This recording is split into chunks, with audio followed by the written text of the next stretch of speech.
नाही, देश कुठल्या दिशेनं जात आहे याचं एक या विद्यापीठामध्ये हे शिकवलं जात असेल तर ते एक उदाहरण म्हणून त्याची सुरुवात आहे।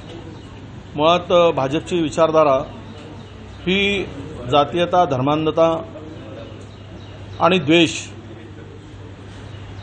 आणि या सगळं जी भारतीय जनता पक्षाच्या ज्याचं मूळ आहे, जे RSS आहे, RSSमधून स्त्रियांचा कधी सन्मान केला गेला नाही।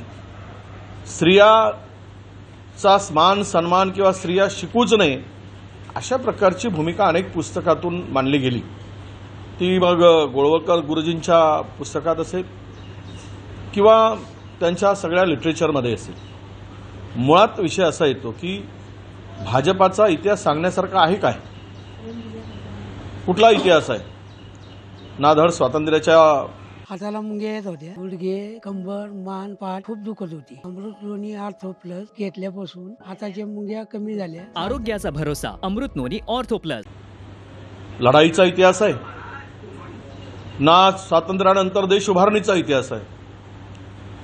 ज्यावेळेस इंग्रजांचं राज्य होतं, पोर्तुगालांचं राज्य होतं, मोगलांचं राज्य होतं, त्यावेळेस या विचारधारेची माणसं ही सत्ताधाऱ्यांसोबत होती। आता सत्ता आल्यानंतर स्वतःची विचारधारा रुजवून या देशाची विभागणी जर करू पाहत असतील तर मात्र त्यांची भूमिका आता देशवासियांनी समजली पाहिजे आणि ती लोकांच्या लक्षात आली आहे।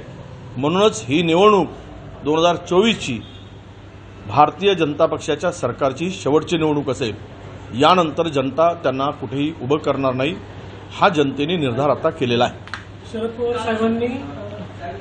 पवारांनी जे सुरुवातीला सकाळी वक्तव्य केला, अगदी दुपारी साताराच्या सभेमध्ये त्याच्यापासून घुमजाव केला, संभ्रम जो सकाळी निर्माण झाला होता तो संध्याकाळपर्यंत आणखी वाढला। अगं मी सांगितलं, काल पण मी बोललो, पवार साहेब पुरोगामी विचाराला धरून राहतील। त्यांना त्या पद्धतीनं जे दौरे करत आहेत, फिरत आहेत आणि त्यांच्या भूमिकेमागे काहीतरी वेगळी त्याची मी असं म्हणेल स्ट्रॅटेजी म्हणणार, मी काल बोललो, पण काहीतरी नक्की या दौऱ्याच्या मागे त्यांची भूमिका असेल। पण मी आता एवढंच सांगेल की पवार साहेब हे इंडियासोबत आहेत आणि राज्यामध्ये महाविकास आघाडी सोबत आहेत, ते राहतील। या त्यांच्या स्टेटमेंटमध्ये तुम्हाला विसंगती दिसत असेल तरी आम्हाला त्यातून फार काही वेगळा अर्थ दिसत नाही। मला अजिबात संभ्रम वाटत नाही। पवार साहेब अत्यंत हुशार आणि खूप काय म्हणतात त्याला, इतके सिनियर देशाच्या राजकारणामध्ये ते एक मोठं असं स्थान आहे आणि त्यांची भूमिका ज्यावेळेस ते मांडतात त्यामध्ये निश्चितपणे इंडियाला आणि MVला फायदा होईल असंच मला वाटतं। फोन टॅपिंग प्रकरण जे होतं ते क्लोज करण्यात आलं सीबीआयने, त्यात म्हटलेलं आहे की कोणी डेटा लीक केला हे आम्हाला शोधता आलं नाही। हे सीबीआयचं अपयश आहे।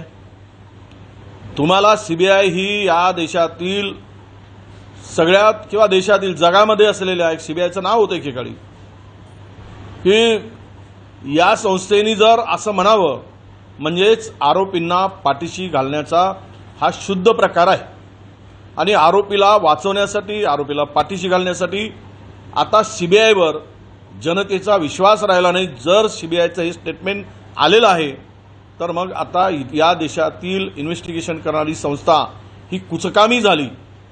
या संस्थेमध्ये वाटेल त्या पद्धतीनं ज्या सत्ताधारी असेल किंवा पंतप्रधान असतील किंवा सरकार असेल त्यांच्या इशाऱ्यावर चालणारी ही संस्था आता झालेली आहे, असं स्पष्टपणे आमचा आरोप आहे।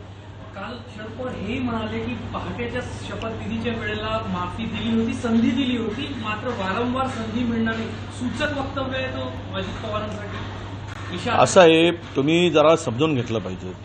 सर्वोच्च न्यायालय किंवा इलेक्शन कमिशनकडे हे विषय आहे, त्यावेळेस त्यांच्या बोलण्याचा वेगळा वेगळा अर्थ जरी काढला जात असला तरी ज्या जिद्दीनं ते मैदानात उतरले आहेत आणि ज्या पद्धतीनं त्यांनी, मला असं वाटतं की अजित पवारांचं परमनंट बंदोबस्त करण्याच्या दृष्टीनं त्यांचं ते पाऊल आहे आणि ते पाऊल नक्कीच शरद पवार साहेबांचं यशस्वी होणार आहे. त्यांनी काल सुद्धा भूमिका स्पष्ट केली, सुप्रियाताईंनी केली. जे 9 लोक आणि 2 खासदार गेलेत तेच आमच्या पक्षातून गेलेले आहेत, त्यांच्यावर कारवाई सुरू आहे.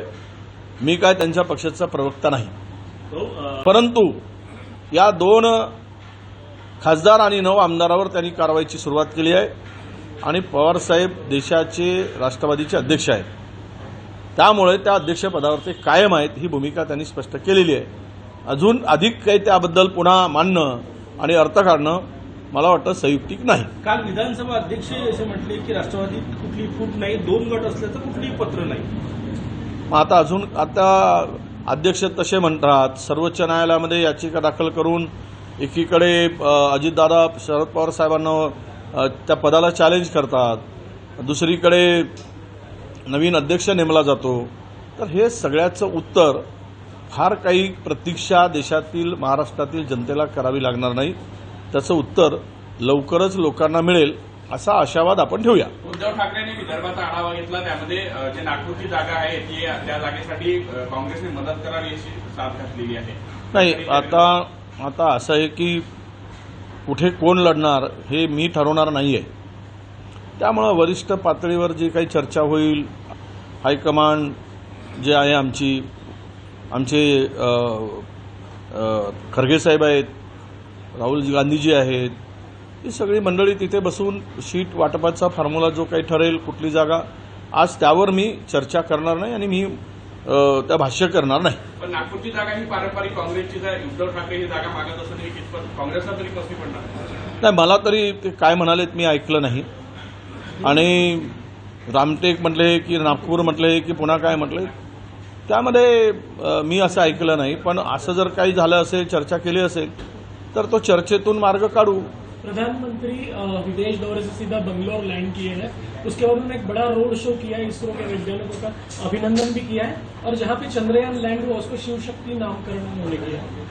नहीं, देखिए वैज्ञानिकों का तो अभिनंदन करना चाहिए. अगर पंतप्रधान वैज्ञानिकों के अभिनंदन करने के लिए जाते तो निश्चित रूप से हमें उसका अभिमान है.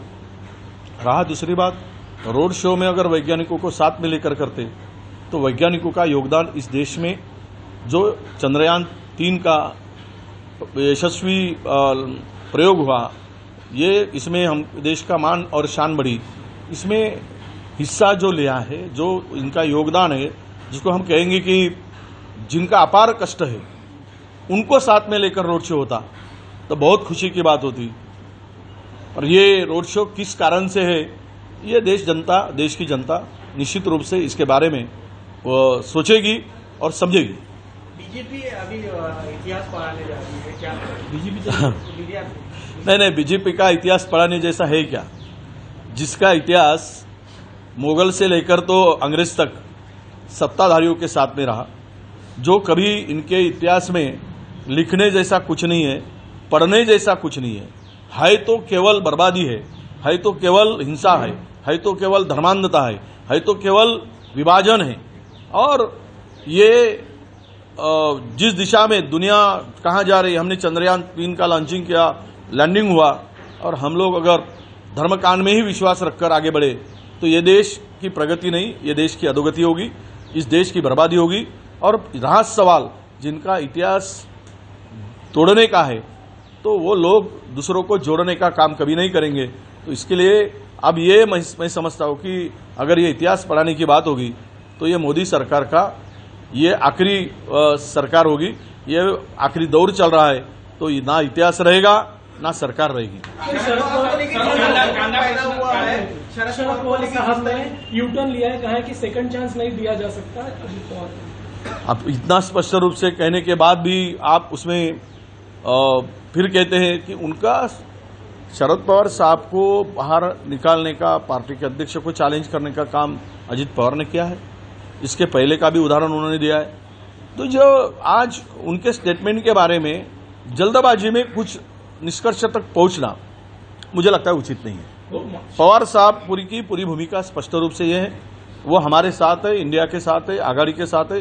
अभी आने वाली इंडिया के बैठक के लिए खुद चढ़कर बढ़कर हिस्सा ले रहे हैं। अब उनके पीछे की जो भूमिका है उनके संवाद या उनके स्टेटमेंट के बारे में, तो सुप्रिया सुले ने स्पष्ट रूप से कह दिया है, वो 9 लोग जो है जिन्होंने मंत्रिमंडल में स्थान दिया गया था और 2 MP है, वो बंडखोरी किया है, उनके साथ जो कार्रवाई करना है वो हम निश्चित रूप से करेंगे, ये स्पष्ट इशारा उन्होंने दिया है। हो, पावसाळ्याचा एकच महिना शिल्लक आहे, राज्यातल्या धरणात फक्त 38% पाणी साठा आहे, 300 मंडळांमध्ये दुष्काळी सदृश्य स्थिती आहे, काय सांगणार? चिंताजनक परिस्थिती आहे। हा, ही चिंता कुणाला आहे?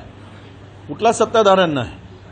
हे जे 3 पक्षाचं ट्रिबल इंजिनचं सरकार आहे, जनतेचं रक्त तेल रूपानं पित आहे, यांना शेतकरी 321 मंडळामध्ये, आज 321 मंडळामध्ये गेल्या 25 दिवस अजिबात पाऊस नाही, सोयाबीनचं पीक करपलाय, कपाशीला बिमारीनं ग्रासलाय, कपाशी सुकते आहे, अशी सगळी पिकं खरीपातली आता धोक्यात आलेली आहे। आमची मागणी नेहमी आहे की आम्ही मागत आलो आहे, या सरकारने लवकरात लवकर दुष्काळ जाहीर करावा आणि शेतकऱ्याला न्याय द्यावा। राज्याची कर्जमुक्तीची आत्ता आवश्यकता आहे। तुम्ही खूप पैसे उधळून राहिलेत, पुण्याच्या रिंग रोडवर जर 18,000 कोटी रुपये खर्च होत असतील तर मग शेतकऱ्याचा जीव महत्वाचा नाही काय? शेतकरी आत्महत्या करायला लागलाय, शेतकऱ्याच्या मालाला भाव मिळत नाही, सगळ्या खताचे भाव वाढवून टाकले, तुमच्या औषधीचे भाव वाढलेत, मजुरी वाढली, डिझेलचे भाव वाढलेत आणि त्यांच्या भागाला शेतमालाला भाव मिळत नाही आणि म्हणून शेतकरी आत्महत्या करतो आहे। आणि या दुष्काळी परिस्थितीमध्ये तर आत्ता जर शेतकऱ्याला सावरलं नाही तर महाराष्ट्रातील शेतकरी उद्ध्वस्त झाल्याशिवाय राहणार नाही। म्हणून सरकारने याकडे त्वरित लक्ष दिलं पाहिजे। एक, पीक विम्याचे पैसे त्वरित द्या, लवकरात लवकर त्यांना मिळवले पाहिजेत दुष्काळ जाहीर करून। आणि दुसरी की रब्बी पिकाचं नियोजन, त्याला लागणारं बी बियाणं आणि त्याला लागणाऱ्या सोयी सवलती या सरकारने घोषित केल्या पाहिजेत, तरच हा शेतकरी सावरेल। भाऊ, कांदा खरेदी सुरू झाली आहे, मात्र अनेक जाचा गटीले आहे, नाफेड करून टाकल्या जातात, त्यामुळे कुठेतरी खरेदी करून शेतकऱ्यांची मिळून एक सांगतो की हे कांदा खरेदीचा सरकारची स्वतःची अब्रू वाचवण्याचा केलेला केविलवाणा प्रयत्न आहे। 2 लाख टन कांदा, राज्यामध्ये जर 50 लाख टन कांदा उत्पन्न होत असेल, महाराष्ट्र हा देशातील 50% कांदा उत्पादक आहे आणि अशा परिस्थितीमध्ये 2 लाख टन कांदा खरेदीचं काम करायचं, तेही नाफेडचे अधिकारी तो ग्रेडेशन करून उत्तम दर्जाचा कांदा घेतात। 2410 रुपये म्हणजे काही चांगला सरसकट कांद्याची खरेदी नाही आणि काही ठिकाणी हे अधिकारी पोहोचले पण नाहीत, खरेदी पण सुरू झाली नाही। त्यामुळं हा केलेला सोंग आहे, शेतकरी अशा सोंगाला बळी पडणार नाही। एक शेवटचा, देवेंद्र फडणवीस जापान गए उद्योग लाने के लिए, तो क्या लगता है महाराष्ट्र में किस तरह से उद्योग आ रहे हैं? अभी पता चलेगा जब आएंगे, घोषणा करेंगे कितने उद्योग आ रहे, क्या आ रहे। इनके उद्योग मंत्री तो लोग बहुत सारे इंडस्ट्री लगाने के लिए लाइन में है, फिर भी उनको जमीन नहीं दी जा रही, उनको पर्याप्त सुविधा नहीं दिया जा रहा है। बहुत सारा करप्शन उद्योग विभाग में चल रहा है, जमीन के बदले में पैसे वसूले जा रहे हैं। तो जब किसान जो कोई इंडस्ट्रियलिस्ट आएगा, उनको अगर सहूलत देंगे, उनको तुरंत जमीन उपलब्ध करके देंगे, जगह देंगे, तो वो यहाँ आएगा, सुविधा देंगे, पानी देंगे, बिजली देंगे। और उनके लिए ये जो 1 विंडो की बात होगी वो चल ही नहीं रहा है। अभी 3 विंडो हो गए हैं, तो 3 दिशा में जाना पड़ता है, 3 लोगों की परमिशन लेनी पड़ती है, किसी को पूरा अधिकार नहीं है। ऐसे में अभी क्या आने के बाद डीसीएम जी, उपमुख्यमंत्री नागपुरकर जी आने के बाद में क्या करते हैं, क्या घोषणा करते हैं और कितना लाते हैं, इसके बाद में हम बात करेंगे। सर, नितीन देसाई जे आहे शेवटचं. आत्महत्या झाली होती, त्यांच्या कुटुंबियांनी म्हटलंय की जे आरोपी आहेत त्यांना अटक करा, पण अजूनही सरकार अटक करत नाही। कुठेतरी सरकार त्यांना पाठीशी घालतंय का? बघा, नितीन देसाईंच्या मागे, या आत्महत्या करण्याच्या मागे जे लोक फायनान्सर आहेत, ती लोक काही सत्ताधाऱ्यांच्या जवळीक आहेत आणि त्याची नावं आवश्यकता पडली तर आम्ही देऊ। त्या सत्ताधाऱ्यांना वाचवण्यासाठी हा सगळा खटाटोप चाललेला आहे। मला वाटतं की सत्ताधारी आपल्या लोकांना वाचवण्यासाठी कुठल्या स्तरावर जातील हे सीबीआयच्या आत्ताच्या फोन टॅपिंगच्या क्लोजर रिपोर्टनुसार कळलेलं आहे। त्यामुळे न्यायाचं राज्य आता राहिलेलं नाही, तर हे सत्तेतील असलेल्या मस्तीचं राज्य राहिलेलं आहे। मराठीत एक राहिला शिव शक्तीवर मराठी हिंदी झालं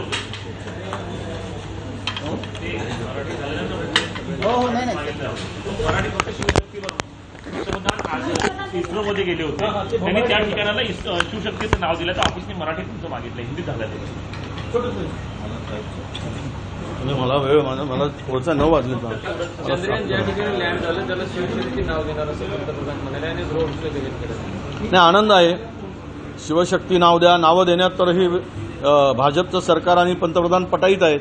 कुणाचं नाव कधी काय देतील सोयीसाठी, पण हे रोड शो केलेला गेला आहे किंवा तिकडे गेलेत, त्याचा पंतप्रधान भेटायला गेलेत वैज्ञानिकांना, शास्त्रज्ञांना, त्याचा आनंद आहे. भेटलं पाहिजेत, कारण योगदान मोठं आहे त्यांचं, कष्ट मोठं आहे. अपार कष्ट करून या सगळ्या वैज्ञानिकांनी ही यशस्वी मोहीम चंद्रयान-3 ही यशस्वी मोहीम केली. परंतु रोड शो करण्याचं कारण आम्हाला कळलं नाही. रोड शो करत असताना जर शास्त्रज्ञांना घेऊन रोड शो झाला असता तर अभिमान वाटला असता भारतीयांना. पण त्याच्या मागचा उद्देश येणाऱ्या लोकसभेचा दिसतो आहे, नाव शास्त्रज्ञांचा आणि फायदा निवडणुकीत उचलायचा. हे सगळं जे काही चाललेलं आहे हे जनतेला कळतं आहे, जनता वाट बघते आहे. आणि नक्कीच मला वाटतं की शिवशक्ती नाव द्या, अजून कोणतं नाव द्या, पण नाव दिल्याने काय होणार का याचा विषय नक्की आहे. नाव तर आम्ही देत असतो महापुरुषाचे, युगपुरुषांचे, ज्या देशामध्ये ज्यासाठी ज्यांनी योगदान दिलं त्यांचे नाव दिले पाहिजेत. पण आता हे नाव देऊन याच्यातून काही राजकारण होतं काय ते आपण पाहू. सह्याद्रीची उंची म्हणजे